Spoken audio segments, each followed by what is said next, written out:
So hello and welcome to Ewe Sew You. My name's Zoe and this is my channel all about the crafty bits and pieces I get up to. I knit, I sew, I spin on a drop spindle, I dabble in weaving from time to time, and anything else that takes my crafty fancy. But today we're talking about weaving and we're actually starting a new project. So grab a brew, put your feet up and let's get started.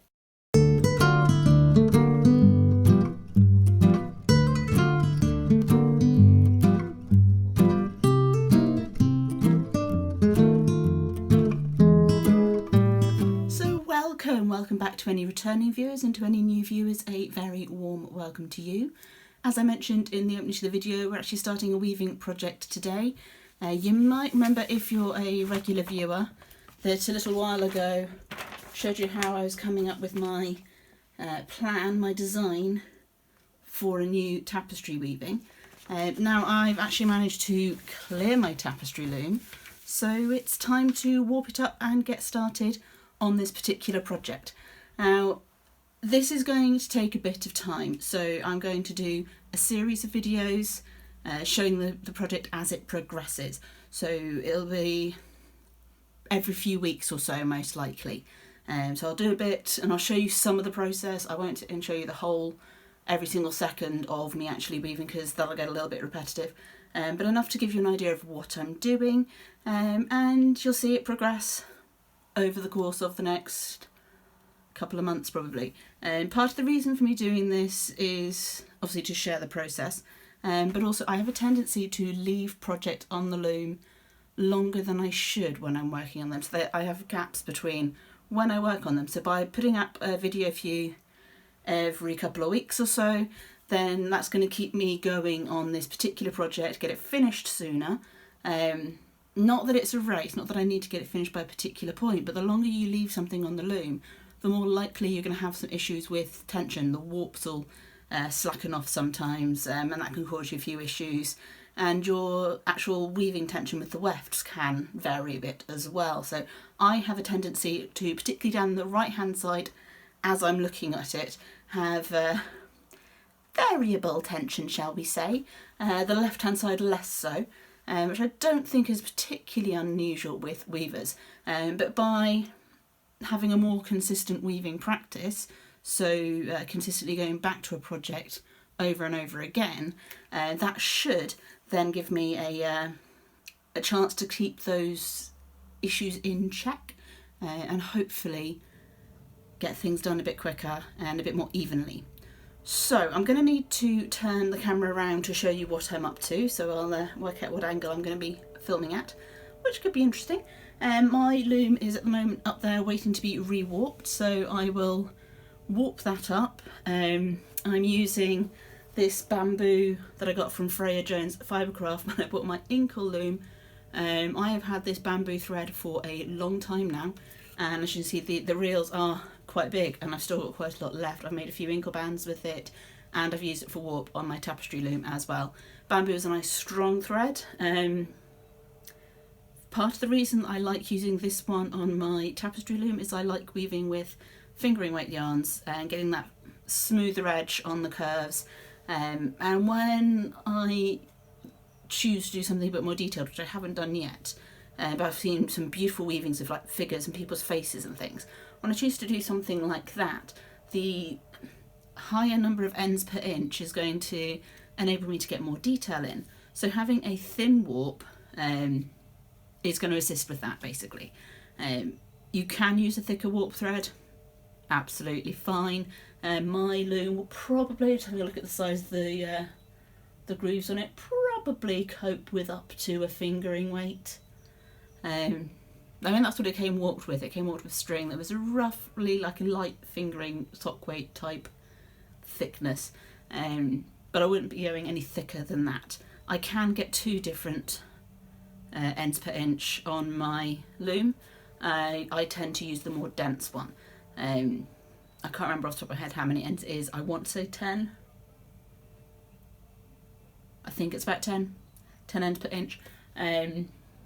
It's just leapt out of my head. I haven't got any numbers popping into my head, so it's probably 10. So yeah, so I'm going to get that warped up, make sure all the warps are central to the loom and that they are roughly the same width as my design. Yeah, let's get cracking with that. Okay, so I'm ready to start warping up. My little loom has, I say little, it's huge, but my loom has a little ladybird in the top right corner to show you which way up it goes. I don't think it particularly matters, but it does. In terms of, it does have the ladybird there. And the instructions that came with it use that as a reference for which way to put it up. I've got a string attached here which I'm going to use later on once it's warped. I'm not going to show you the full warping process because that's going to take a bit of time. I'm just going to show you the beginning bit and talk you through how I'm going to do it, and then I'll show you once it's warped how I actually get started. So you can see here I've got a little bit of washi tape, and I've got the washi tape in my hand. A little bit of washi tape here because I have a pencil mark to show the middle of my loom, but it doesn't really show up very well on camera. So I'm just going to make sure that my design is roughly centered underneath. I know it's not at the top at the moment, and what I'm going to do is actually just mark the sides so that I know how far to warp, how wide to make it. As you can see, my design is not the full width of the loom, but that's absolutely fine. You can always weave smaller than your loom. You can't weave bigger. Okay, so I think that's, I'm just eyeballing it here. I think that's about central. So what I'm going to do, I would normally use a pencil for this, but I'm just going to use the washi tape. As I say, it shows up better.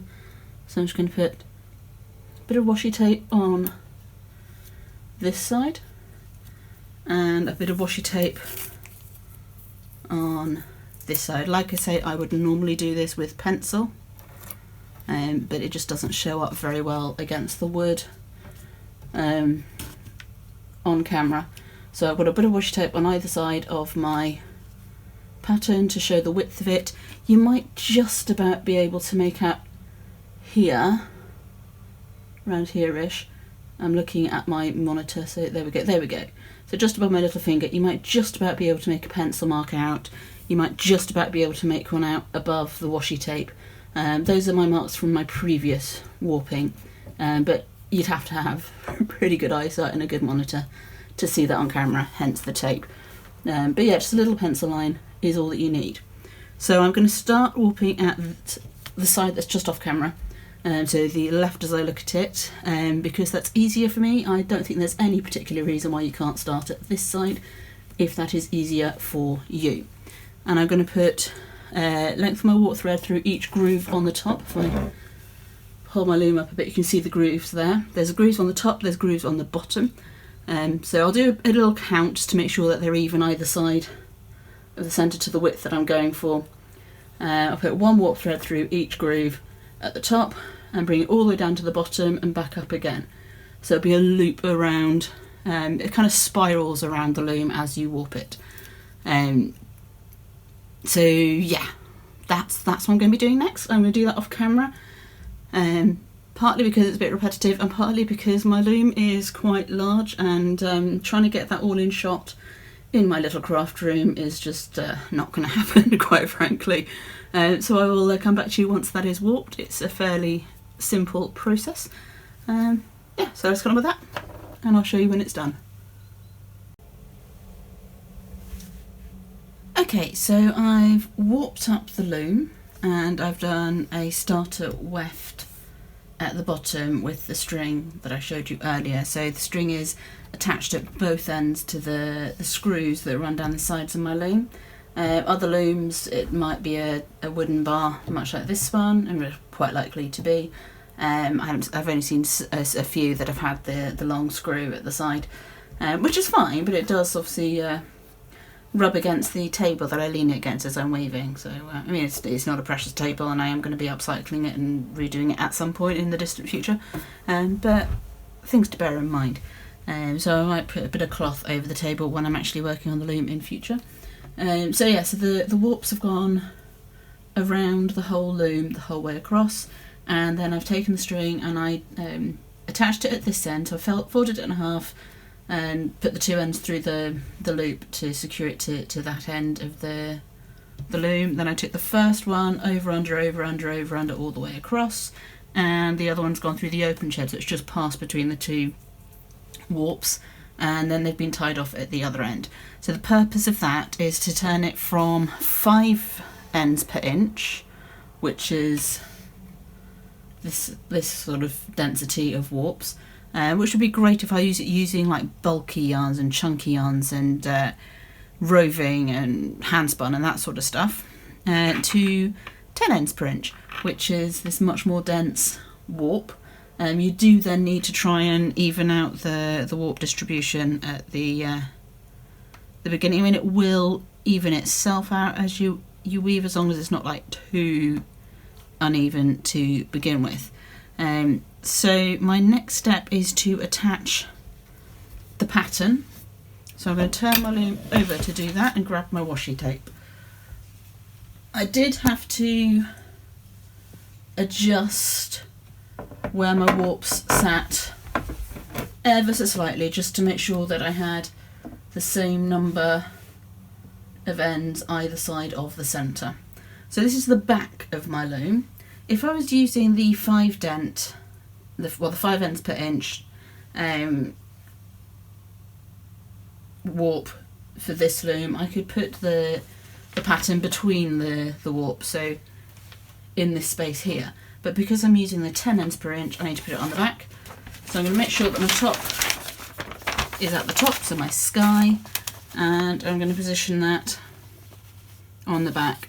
I can see through the back my Sharpie line that I marked for the top. It doesn't matter if I don't manage to do all the sky, because the warps become too dense. That's not a heavily detailed area, so I'm not too precious about that. So I'm not going to position it here underneath the frame. I'm actually going to put it on top of the frame, because that's going to make it easier to tape on.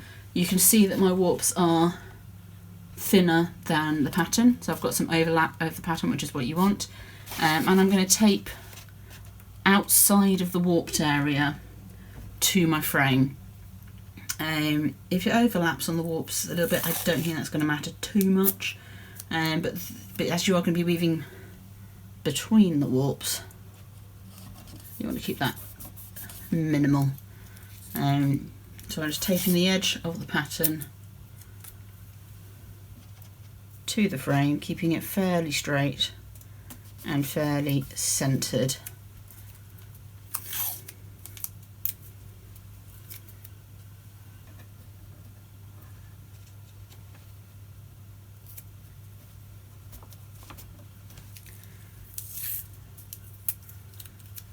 Okay.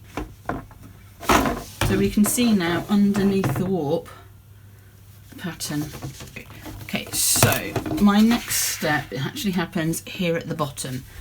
So before I start weaving my pattern, I'm going to do some plain weave at the bottom to get things started. So this starter warp is going to come out when the tapestry comes off the loom. It's not going to still be there. So I'm going to do a few rows of plain weave, tabby weave, and I'm actually going to use some of my bamboo for that, I think.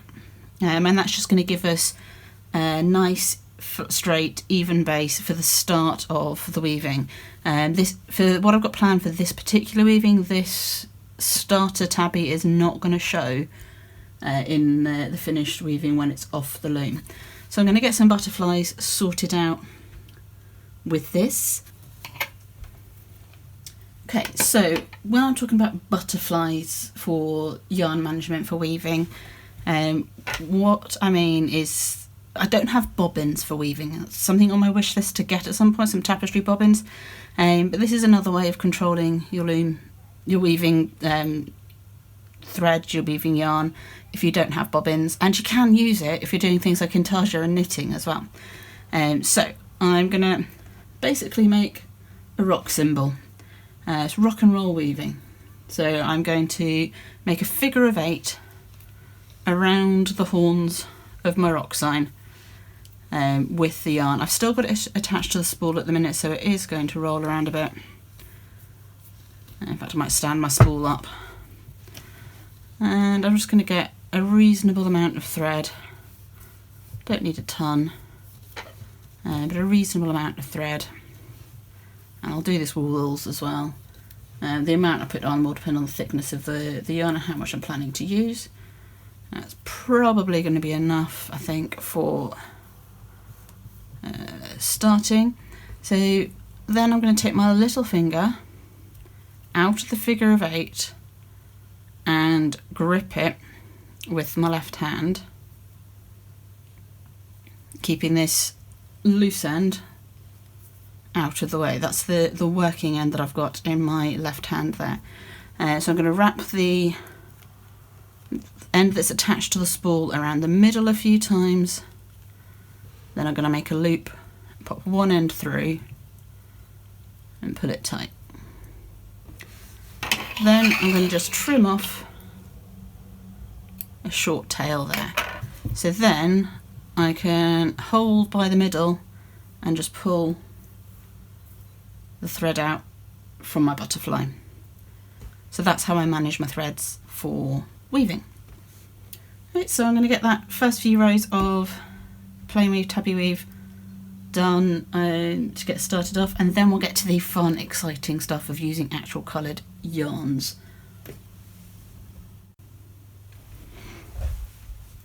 Okay, so I've got a few rows of plain weave, or tabby weave as it's sometimes known, in the bamboo at the bottom. So this is just going to give me a base to beat everything down onto, and it'll behave like a hem effectively when I finish. So it'll give me something to do my hem stitch into when I'm ready to take everything off the loom. If I hold the pattern up underneath so that it's fairly flat, you'll see I'm not quite up to the black line, but it is roughly parallel to it. I mean, as parallel as you can get when your line isn't straight to begin with. That's freehand for you.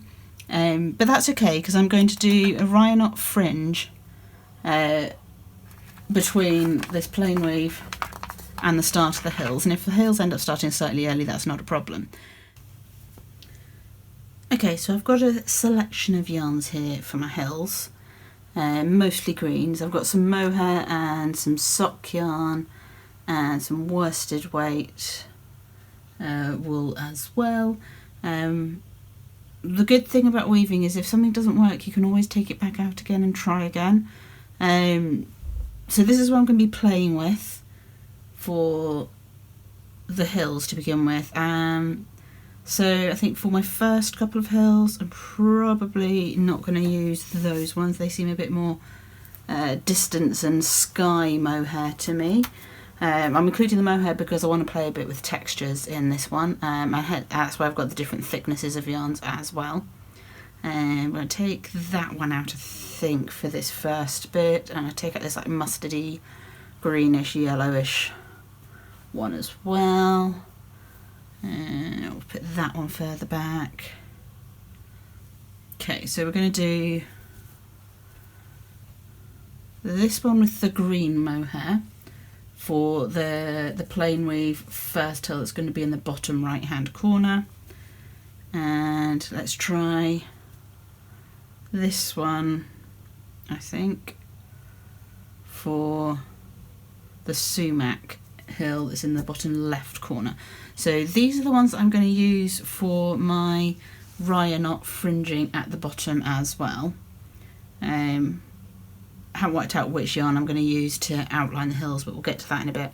So I'm going to cut some lengths of this yarn to use for the rye knots, and then we'll get those put in place. Let's get some rye knots on the go. I've cut some lengths of the dark green, which is going to go on this side, and I've also cut some lengths of the bright green with the mohair on this side. So there is going to be a difference in texture, but I'm okay with that. So to do rye knots, I'm just going to grab a few strands, basically 2 of each on this one,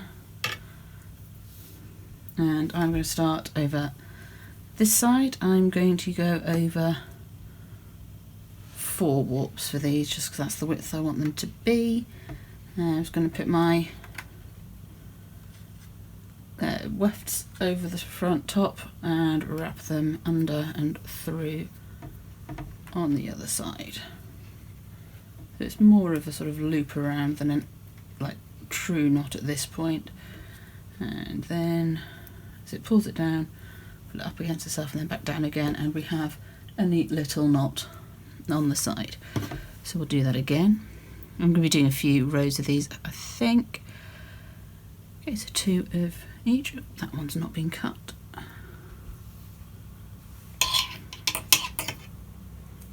So the mohair is going to give a fluffy texture to the yarn that I'm using with. It's also going to moderate the colour because this is quite a vibrant green. So it'll tone it down a bit. Not worrying too much about the length of the fringing that's coming off these Ryan knots at this point, because that can be trimmed up at the end when everything else is done.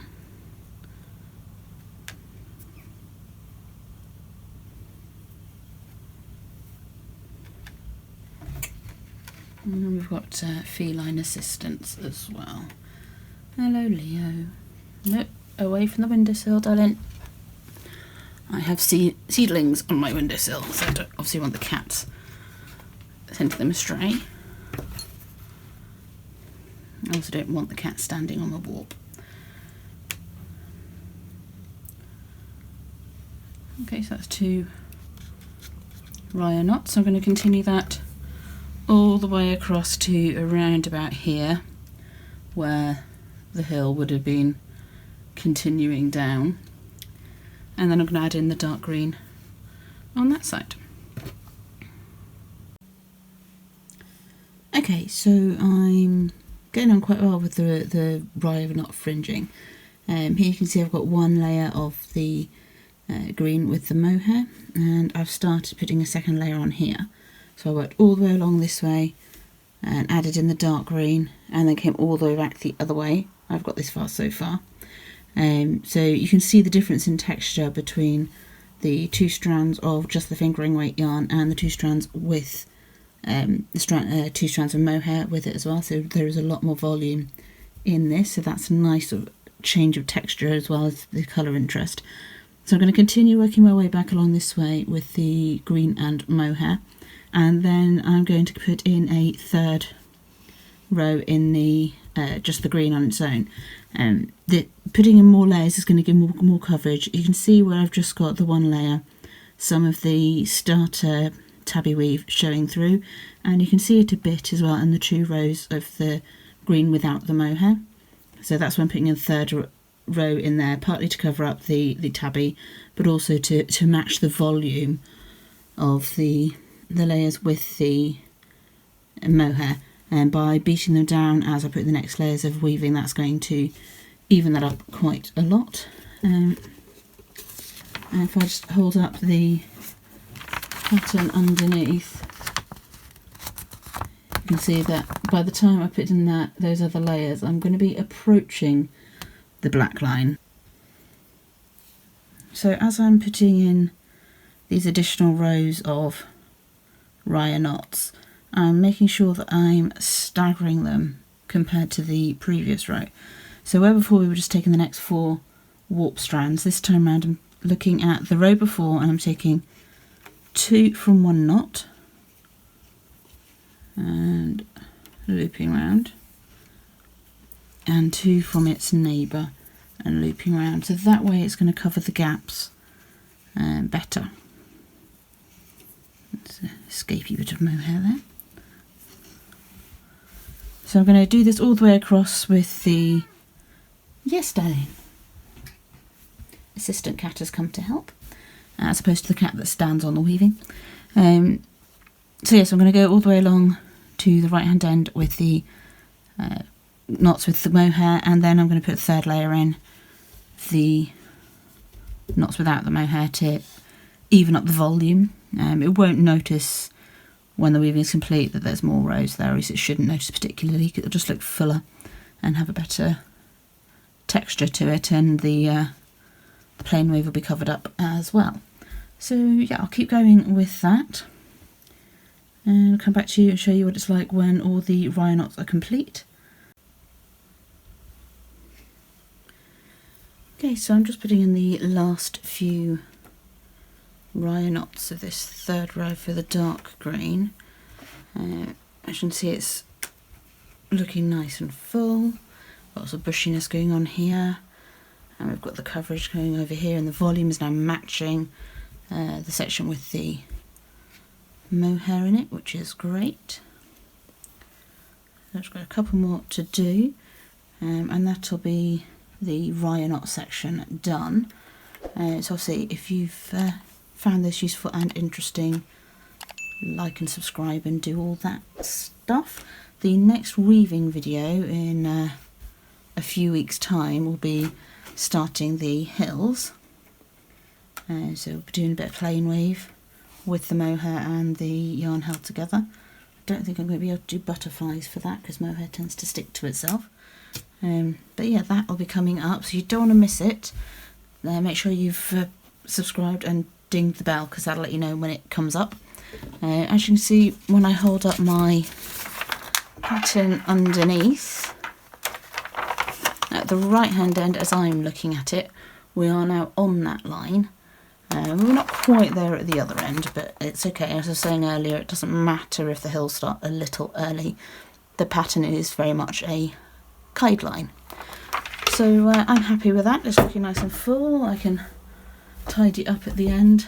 It's obviously a bit straggly where I've cut my lengths, but that's okay. We'll worry about that when we are getting ready to take the weaving off the loom. So keep an eye out for the hills to start in a week or so. It won't be next week, next week's video I don't think. I think I've got something else planned to go up there. I'll be filming it in the meantime, but I'm not sure when it'll go live. So keep an eye out for that. I aim to put a video up every weekend. It's usually on a Saturday. Once a month it's a roundup of the things that I've been working on the previous month, and the rest of the time it's videos like this one. I'm just going to sit here and stroke this mohair because it's lovely and soft and fluffy. So yeah, I'd love to see you in the next one, but until then, happy crafting and bye bye for now.